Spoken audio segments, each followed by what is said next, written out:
کی پانچوں گھی میں اور سر اکثر کڑھائی میں رہتا تھا۔ صبح 7 بجے کے قریب جب صاحب بہادر کی آنکھ کھلتی تھی تو سب سے پہلے حمال دبے پاؤں کمرے میں داخل ہو کر کھڑکیاں اور دروازے کھولتا تھا۔ مسالچی بستر پر تنی ہوئی مچھردانی سمیٹتا تھا۔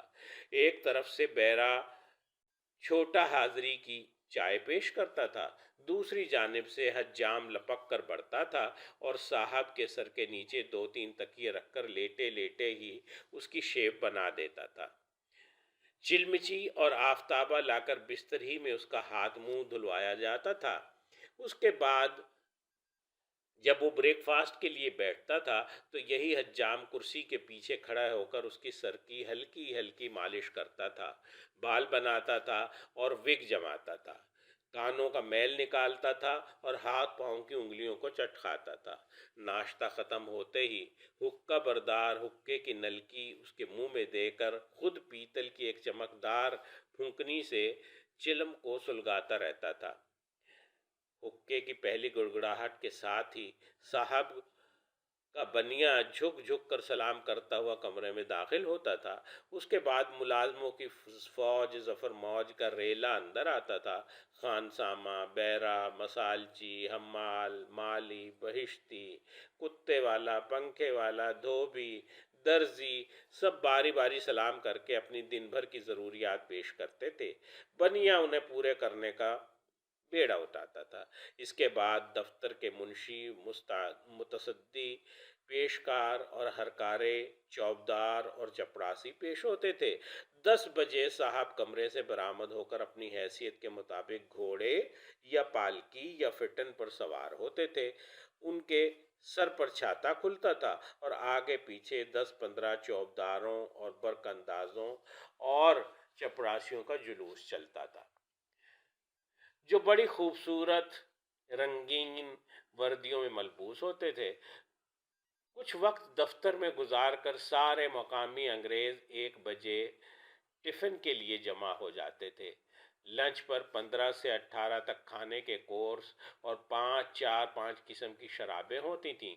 4 بجے کھانے سے فارغ ہو کر شام کے 7 بجے تک قیلولہ ہوتا تھا۔ اس کے بعد باربر ایک بار پھر ان کے کان کی میل نکالتا تھا، انگلیوں کا جوڑا چٹکاتا تھا اور بال سنوار کر سر پر وگ جماتا تھا۔ 8 بجے سب لوگ اپنی اپنی سواریوں پر ہوا خوری کے لیے نکلتے تھے اور 10 بجے ڈنر کے لیے بیٹھ جاتے تھے۔ ڈنر کے بعد رات گئے تک حقے اور شراب کا دور چلتا تھا۔ اس محنت شاقہ کے عوض میں یہ لوگ چند برس میں لکھپتی بن کر اپنے وطن سدھار جاتے تھے۔ دولت سمیٹنے کے اس کاروبار میں نذرانوں کی وصولی کا بڑا اہم مقام تھا۔ نذرانہ اور دیگر رشوت ہی کا دوسرا نام تھا۔ دراصل رشوت ہی کا دوسرا نام تھا۔ سب سے بڑا نذرانہ لارڈ کلائیو نے بنگال کے غدار میر جعفر سے وصول کیا تھا۔ اس نذرانے کا تخمینہ 30 لاکھ پاؤنڈ کے لگ بھگ تھا۔ یہ تھا قدرت اللہ شہاب کا ICS کے آغاز کے بارے میں تاثر، جو انہوں نے اپنی کتاب شہاب نامہ میں لکھا ہے۔ Thank you.